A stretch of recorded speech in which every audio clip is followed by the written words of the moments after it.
Welcome to the To Be Honest podcast. Today on the podcast, we are speaking with Yuliya. Yuliya is a local youth who has personal experience with mental illness and trichotillomania, a disorder which makes her pull her hair out. Through her recovery process, Yuliya has found a love for Brazilian Jiu Jitsu, which has helped her relax and take all of the negativity away. Welcome, Yuliya. Thank you. Hi. Hi, how are you today? To be honest, I'm nervous, but I'm excited.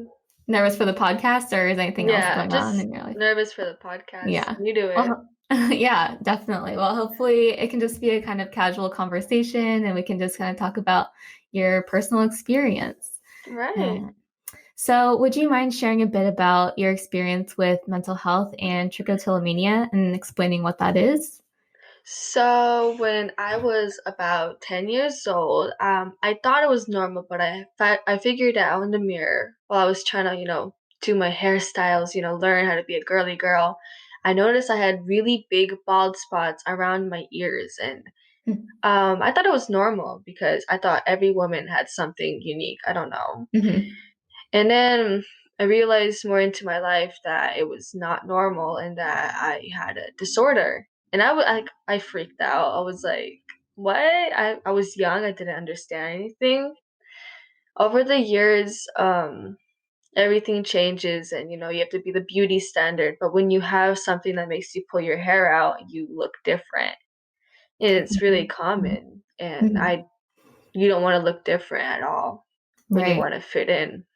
Yeah, that's really hard. Yeah, especially at your age, I feel like it'd be really hard. You're already going through a lot of changes and, there's a lot of pressure for, like you said, the way you look and social media. And we'll definitely talk about fitting in a bit more later. But when you were first experiencing or you noticed the bald spots, did you talk to your parents or what was the process like for you? I did not tell my parents at first. I actually texted one of my friends and she told me I was not normal and that I should get on pills, and that freaked me out. So I kept quiet about it. I didn't want to be weird, but my mom was checking through my hair one time just to we got a call from the school saying someone had lice and she wanted to check. And she noticed I had bald spots, and that's when we started talking about what I had. And she kept telling me all the stories where your hair won't grow back. She showed me pictures and of people who had it, and I freaked out. I was like, I do not want to be like that. Mm-hmm. So for those of us who don't know what trichotillomania is, including myself, is it a compulsive behavior? It's an obsessive anxiety disorder. So it can literally happen whenever you're stressed out, something's big happening, you will pull your hair out. Or just like that, you don't even notice it. And when you decided to seek help for the anxiety and the trichotillomania, did you go to a doctor or what was that process like to find help? I never started to seek help until a few months ago, really. We had a Zoom call with this woman, and it was like just therapy, talk about it. That was really it. I never really needed, I guess, help until some time ago when I noticed it got really bad, and that I knew that if I was not to stop, I would just become bald, and I didn't want that. Yeah, it must be really hard to go through that, especially I don't know what the statistics are of people who experience trichotillomania, but I assume it's a kind of rare thing for people to go through. Is that right? I'm not sure. I've literally only met 2 people my whole lifetime like me. Oh wow. So did you receive an official diagnosis or how did you go about figuring out what to do next and how to I was curious, so I started looking up, why do I pull out my hair? And then I just saw that big word. But when I went to the doctors, it was nothing like I had to tell them. It's not something like I would die. So I wouldn't think it's necessary for them to know. Plus, the doctors, they didn't really do anything. They just said, "Oh, okay, cool, you have it. Yeah. Do it yourself." It's not helpful. No, not at all. Oh boy. Are there things that you have found that help you either like decrease your anxiety or help to reduce the compulsive behavior to pull your hair? I usually wear bandanas, like, Mhm. covering my whole head, and I Mhm. look weird in it, but it helps because you don't touch it. Yeah. I've started using fidget cubes some time ago. Um, I don't know, you just get bored of them, so they don't really help. I Mhm. train to really relieve my anxiety because that's where my happy space is. Yeah, I want to talk about your involvement with Brazilian Jiu Jitsu. How did you get started with that, and how long have you been doing it for? So my dad went to a MMA fighting Mhm. championship thing, and he found this guy and he really liked him. And literally the day after, my little brother goes to his first kindergarten, and he meets a boy, and my dad liked the guy, and that was his father. So he just told us about the gym, and we were random because I was a karate person back then. We Mhm. just came and joined in. I fell in love with it. It's been 5 years. That's awesome. Do you compete in competitions, or what is it Yes. like? I've competed locally when I Mhm. was, I think, 10 or 11. I won my first tournament, like, Wow, under 30 seconds. that's And awesome. I've went to Nevada to compete. I went to Long Beach. I've been traveling to compete, That's really. really cool. Yeah. Can you still practice jujitsu during COVID times? It's not safe too, so for Mhm. now we're not competing, we're Mhm. not training really. So just pause for now. Yeah, that probably is, I mean, Heartbreaking. yeah, I was gonna say not probably not good for you too because of, I mean, it helps in your recovery process. So, do you have Yeah. any other outlets that you've kind of turned to during this time? Not really, I just talk to my friends who I train with and just wear Mhm. bandanas, and it Yeah, luckily works for that's good. now. That's really good. I'm glad. What advice would you give to others who may be experiencing a similar mental health issue or trichotillomania?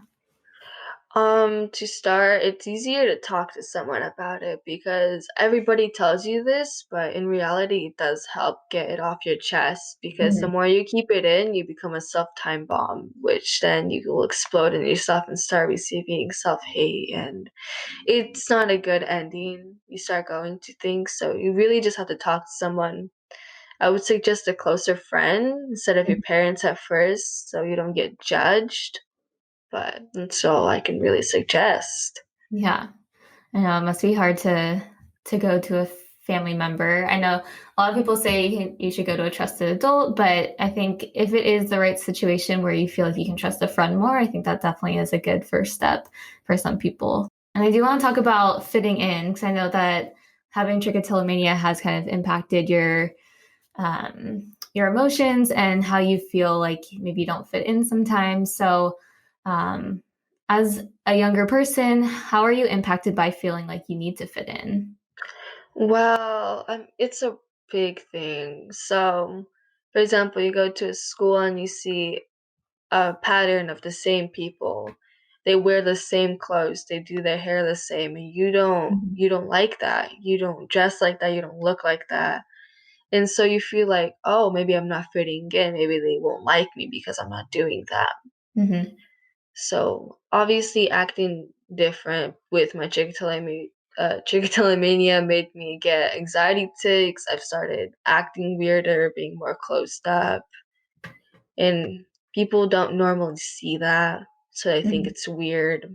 Do you feel like the pressure to fit in comes from anything in particular, or is it just kind of like society in general? Like we feel like this pressure as human nature to fit in with our peers. I think it's just society because you just see it all over and you think, "Oh, wow, that's the ideal. It's what you have to be." Yeah. Yeah, I think social media too has plays a huge role in that. Like Oh, we kind of talked yeah. about before, like you can be scrolling through images for hours and just keep comparing yourself and wanting to be like the people Yeah, you yeah. see in the photos, but it's not usually reality. And like everyone has something going on behind a picture, like that they're not showing in a picture. I think there's Absolutely, a part yeah. of that. Yeah. There's always a pattern, it's a trend. You have to look like Mhm. this, you have to act like this, and it's Yeah. nice, it's cute, it's attractive, and you're not like that. And it's like, I should change? I don't know. Yeah. Yeah, and I think, yeah, I like how you kind of, I don't know what the right saying is, beat to your own drum. Like you're very self-aware in the fact that you know that you don't have to cave into that pressure, and you can kind of do your own thing and be whoever you are, 'cause that's what makes you who you are, an Yeah, individual. unique. Definitely. How do you usually deal with that pressure?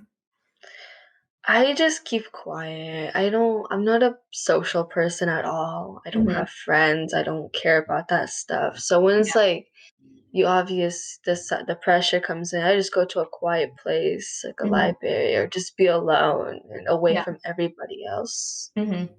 And I think this is just from me personally, but I think when you're also like in high school or college and you're surrounded by like a smaller group of people, it's like you may not find your people at that point in your life because it's such a small pool of people that have all grown up in the same community or all grown up with the same people. But once you're kind of like out in the world and you kind of experience your own, like decide your own or make your own choices and live your own life, you'll find people that accept you for who you are, essentially, which I think is really cool.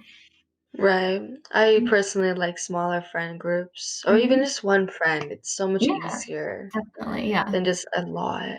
Yeah. I'm on the same page as you. I get very overwhelmed in groups. So having those one on one conversations are much more meaningful. So, what would you recommend to others who may be feeling the pressure or stress to fit in? You just have to find your you zone. You have to figure out if it's better for you to be alone while you have your panicking situation. Because I know it really helps.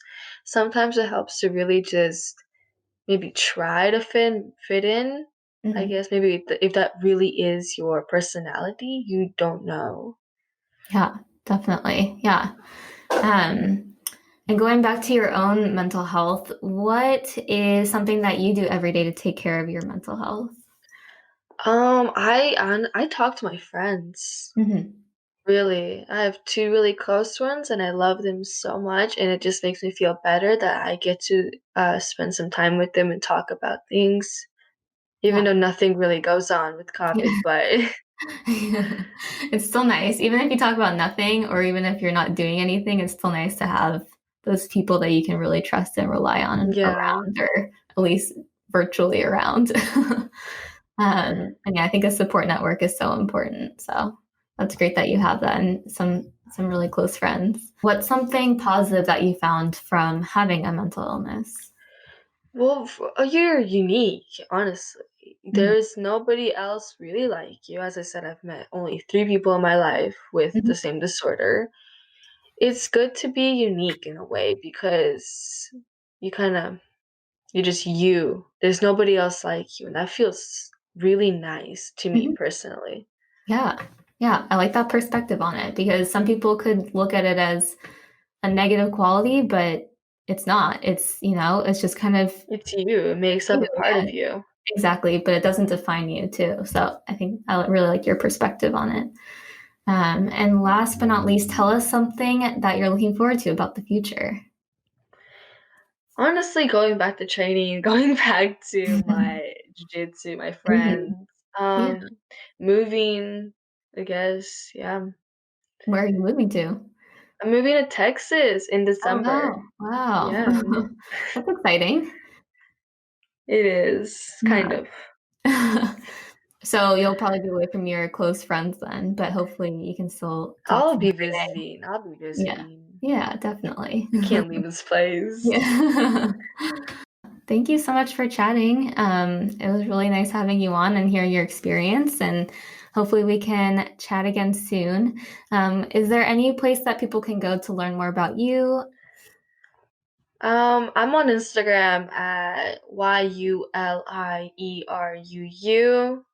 That's really the only place that I like to express myself on. If anybody needs talking or just somebody to talk to without me answering, I am so glad to just listen because I know that helps. Yeah, thank you for offering that. That's so nice. Of I really course. appreciate it. Yeah, thanks for being on the podcast, and I'll talk to you next time. Thank you. Bye. Bye. The To Be Honest campaign was created by Momentum for Health and is sponsored by District 4 Inventory Funds, thanks to Supervisor Susan Ellenberg and Republic Urban Properties. This episode was hosted and edited by me, Avery Cruz, as well as edited by Peyton Dillehay. Music for the episode was made by Yuliya Sivan. Thank you so much for tuning in as we continue to share stories of youth and young adults throughout the Bay Area who have personal experience with behavioral health issues. If you have a personal story or experience you'd like to share on the podcast, please email us at tbh.today@gmail.com. To learn more about the To Be Honest campaign and the podcast, we encourage you to visit our website, www.tobehonest.today, and be sure to follow us on Instagram at tobehonest.today. All this information is also in the show notes, so we look forward to hearing from you soon. Bye. Bye.